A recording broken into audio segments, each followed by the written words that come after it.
இதில் பார்த்தீங்க அப்படின்னா இந்த 3 நட்சத்திரங்களில் பௌர்ணமி திதியோடு சேர்ந்து விழா கொண்டாடக்கூடிய நட்சத்திரமாக இருக்கிறது எதுனா இந்த மக நட்சத்திரம்.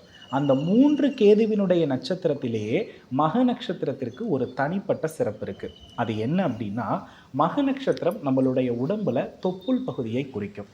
இப்போ தொப்புள் கொடி அப்படின்றத வைத்து நம்ம என்ன சொல்லுவோம்னா, ஒரு பரம்பரையினுடைய தன்மை 7 தலைமுறைகளை நம்ம என்ன பண்ணுவோம்னா எடுத்து சொல்லுவோம்.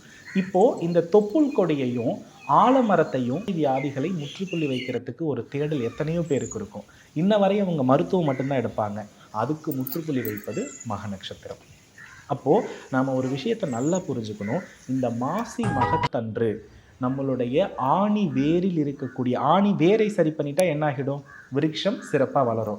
அப்போ வேரை சரி பண்ணுறதுக்கு வழி தேடணும்னா மாசி மகத்தை சூஸ் பண்ணணும். அப்போ இந்த இடத்துல அதற்கு ஒரே தீர்வு, கைலாயத்தில் போய் பரமனை பார்க்கக்கூடிய அந்த ஒட்டுமொத்த பலனை மாசி மக நட்சத்திரம் நமக்கு அருளுகிறது, தருகிறது என்றால் அதுதான் உண்மை. அப்போ நம்ம இந்த இடத்துல என்ன பண்ணணும்?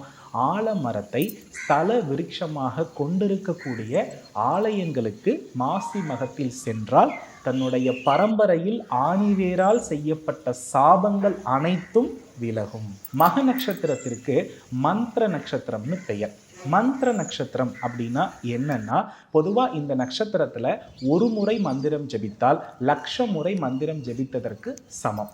ஒரு முறை ஹோமம் செய்தால் 1000 முறை ஹோமம் செய்த 1,00,000 முறை ஹோமம் செய்த பலனை அது கொடுத்தே தீரும். அப்போ மக நட்சத்திரத்தன்று ருத்ர பாராயணம் அப்படின்னு ஒன்று சொல்லுவோம். இந்த ருத்ர பாராயணம் என்பது நம் தீமையை அனைத்தும் அழிக்கக்கூடிய